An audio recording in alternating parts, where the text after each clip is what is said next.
আমি আমাদের নিরাপত্তা দিতে সে আর্মি আমাদের ভাইদেরকে লাঠি দিয়ে গলায় অসুস্থ করে ফেলছে, ঘুষিয়ে দিয়েছে আমাদের ছাত্রদের। এই আন্দোলন পুলিশ দ্বারাও বন্ধ হবে না, এই আন্দোলন আর্মি দ্বারাও বন্ধ হবে না। স্বাস্থ্য উপদেষ্টাকে বরিশালে এসে তারপর হচ্ছে শেরেবাংলা মেডিকেল কলেজ হাসপাতাল দেখে তারপর সারা বাংলাদেশের হাসপাতালগুলোর অবস্থা বুঝে তার যদি মনে হয় যে সে ভোগান্তির শিকার হচ্ছে না, কোনো মানে হয়রানির শিকার হচ্ছে না, তাহলে কিছু বলবো না। যদি মনে হয় হচ্ছে তাহলে আমাদের দাবিগুলা পুনরায় বিবেচনা করে তাকে হচ্ছে মেনে নিতে হবে। এবার আমরা যখন পুরো আন্দোলনটা শুরু করি তারা আমাদের সাইডে এসে দাঁড়ায় প্রোটেকশনের জন্য, কিন্তু এরপরই তাদের ব্যবহার আচার আচরণ এবং বিভিন্ন ধরনের অসংযত আচরণ আমাদের সাথে শুরু হয়। তারপরে আমরা সেখানে যাই এবং সেখানে মেয়েরা যাওয়ার পর মেয়েদের প্রত্যেকটা মেয়েরা গেছে, ওখানে মেয়েদেরকে লাঠি দিয়ে ওনারা সাইড ছাড়াচ্ছে।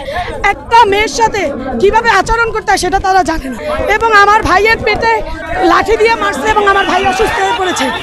এভাবে তারা আমাদেরকে পারে না বাধা দিতে। আমরা কোনো অযৌক্তিক আন্দোলন নিয়ে এখানে নামিনি।